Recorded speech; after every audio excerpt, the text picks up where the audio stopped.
New to Dragon Age? Wanting to play before Dreadwolf comes out? Here is a beginner's guide to Dragon Age. I've made this diagram that covers every piece of Dragon Age media if you want that experience.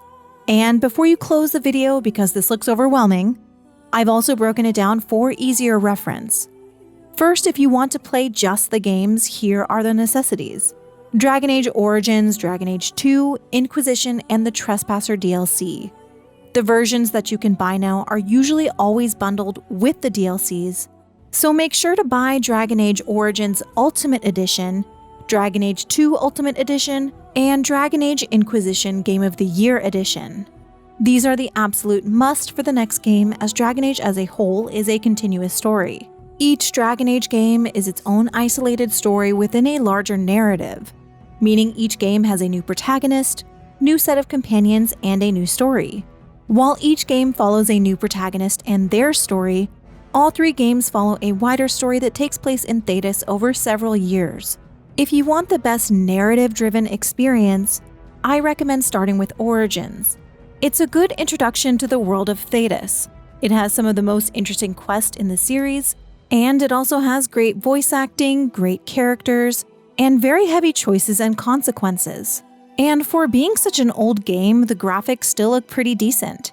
And while I'm not a fan of the combat and found it pretty clunky, I know a lot of people really do love it. This is also the darkest installment in the series, especially with the elf origin path. But it has some of the best companions, and with a non-voice protagonist, a lot of people really enjoy the role-playing aspect. There are also several companions from Origins who make later appearances and fit into the larger narrative. So when they make appearances later, it adds a lot of depth when you played through the previous games and you've made choices that affect where that character ended up. Overall, Origins is very good, sets up the world, and has some very good voice acting. You also get a dog as a companion, so automatically it's a 10 out of 10. So I definitely recommend playing it. But again, if you want to start with Inquisition like I did, and see if you're even interested in the franchise, I think that's completely okay too. But if you do play Origins, there is a DLC after the main game that is a must. It's called Awakening, and once again, it has relevancy to the future stories. You meet characters from Awakening later on, and it adds depth to Dragon Age 2. The next game is Dragon Age 2, and this game was developed in roughly 15 months, just a little over a year. And while it does have a lot of heart, it also has a lot of repeating maps due to time crunch, and that is probably the game's biggest complaint. But the companions are also some of the best and some of the most iconic. I also love the protagonist Hawk, especially Purple Hawk. Hawk is one of my favorite protagonists of all time, and their humor is dry, sarcastic, and perfect. And Hawk's journey is also relevant to Inquisition. And some of the characters from this game return later on and appear in the comics. Dragon Age 2 also lets you have another dog, so another 10 out of 10. And while Dragon Age has never had one type of combat direction, Dragon Age 2's Mage combat is my favorite in the series, and it was pretty fun to play. The ending DLC, Legacy, also heavily ties into the next game. Which brings me to Inquisition. Inquisition is the latest Dragon Age game and came out in 2014.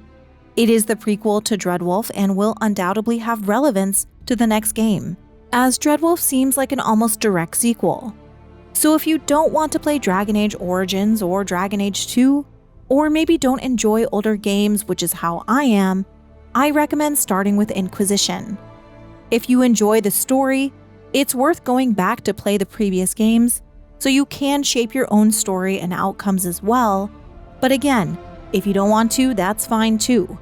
Inquisition is probably the only absolute must-play for the next game.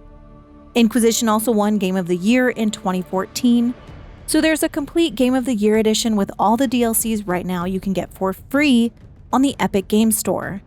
It was also just recently on sale for $5.99 on Steam, so it goes on sale often, but again, it's free right now until the 23rd.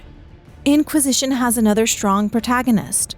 The Inquisitor has a really amazing voice acting and several options to choose from. And some of the dialogue in this game is the best in the series. The companions are important, and they're all unique, and some are pretty relevant to the larger narrative. This game also has some of the better romances and has the best story of the 3 games, in my opinion. The DLCs were again very good, and Trespasser, the last DLC, is a 10 out of 10. Trespasser refines all of the issues with Inquisition and absolutely makes the experience so much better with a tighter, linear narrative and added some really fun combat abilities. And it also gives some very interesting, very relevant lore about Thedas and its history. It is a must. I haven't really played another DLC where it feels like the devs took all of the feedback and criticisms and applied it to the actual DLC, except maybe Phantom Liberty from Cyberpunk 2077. It really addresses a lot of Inquisition's problems and trims the fat, and makes the story and characters so much better. It is an absolute must before Dreadwolf. But Inquisition also has its faults. It suffers from a lot of content bloat. The maps are massive, and while there is a lot of good exploration and world building to discover, there's also just a lot of nothing. Additionally, the game can take a little bit getting into. You begin in a place called the Hinterlands, and this map is massive. It makes the world feel small because you feel like you're never going to leave, but I highly recommend leaving as soon as possible. You can and should go back later, but once you leave the Hinterlands, your experience will get a lot better. There's also some other aspects I'd recommend to improve the game overall. The hair options aren't great. Mods can really help with this if you enjoy more character creator options. There's also a feature in-game called the War Table, where you send out agents on missions. These are timed and some of them take a very long time. I recommend the War Table mod that removes the time restrictions. And if you just want to experience the story and companions and don't want to deal with combat and exploration, a story-only mod list has been compiled. And this just basically turns Inquisition into a visual novel type of game. This isn't my jam, but for those wanting just the story for the next game, I guess it's a good alternative. Either way, this story is a must, and in my opinion has one of the best narratives I've experienced, specifically in the Trespasser DLC. So these are the main games and the main DLCs, but the Dragon Age universe is massive and has been being built since 2009, and there is a lot of content to catch up on. This diagram has the full timeline of the games and the DLCs, and every other piece of Dragon Age media, and specifically the timeline in which those events take place. If you want all the lore and all the complete Dragon Age experiences, here is what I recommend. I added pictures to the ones that I think are important, and if it doesn't have a picture, then it's more optional than necessary. In the necessities list, I put the Dragon Age games as well as Tevinter Nights, as it also leads up to Dragon Age Dreadwolf, and is possibly setting up the world, locations, and characters we're going to be meeting. It's not an absolute must, but if you're going to read anything for Dreadwolf, this is the one piece of media I would recommend. It's an anthology series that follows several characters after the events of Trespasser. There's some relevant cameos, and it feels important to the next game. I've also made this other list, and this list includes all of the possible Dreadwolf connections. So if you want to go into the next game knowing as much as possible, these are all of the connections that I think could be related to Dreadwolf. All of these either have cameos or lore implications, and feature characters that could make an appearance in Dreadwolf. These aren't guaranteed, but this is my guess based on all of the teasers that we've seen so far. This list also includes all of the short stories from different Dragon Age days, which is a yearly event on December 4th to celebrate the game. Here is the list of those, and you can find them on the EA website under their Dragon Age Day page. And again, if you want everything, here is everything. Here are all the comics, books, animated shows, short stories, and other games in the Dragon Age world. Some are skippable and are no longer canon, and there's also Heroes of Dragon Age, which is more of an overview of the entire world and can be skipped as well. But if you do want to take a look, it does add some extra lore. And like I said, there is a lot to catch up on. So this timeline helps if you want to do it in order. As you can see, there's been several pieces of media since Inquisition came out. The books are probably the best out of everything that has released, but the comics are pretty good and introduce some characters that we might meet in Dreadwolf, so I think they're definitely relevant. And while I loved Absolution, the Netflix show, it was also a show made for die-hard fans, which probably wasn't who it should have been geared towards, but anyways, if you like Dragon Age lore, it's worth watching. And it has some fun cameos as well. And again, I think it could be relevant to Dreadwolf. And the comic The Missing is the last piece leading up to Dreadwolf. It seems like it references our next protagonist as well. So I highly recommend it for the added context, even if I wasn't a huge fan of the comic itself.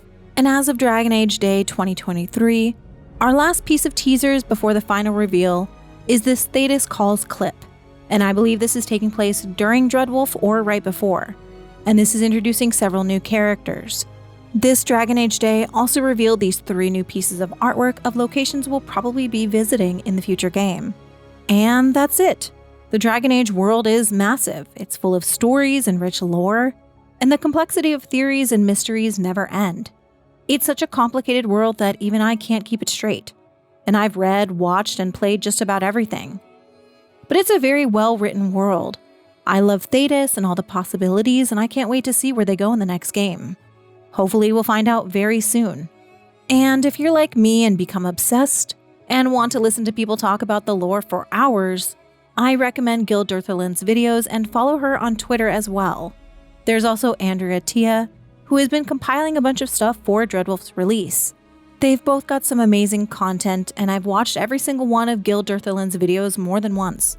She is the lore expert, so go check out her content, and her stuff will definitely help you prepare for Dreadwolf. It might be impossible to catch up on everything before Dreadwolf's release, whenever that is, but if you're interested in finding out where characters are now, you can check out my Where Are They Now series and upcoming videos where I'll be summarizing the events of Inquisition and Trespasser to prepare for Dreadwolf.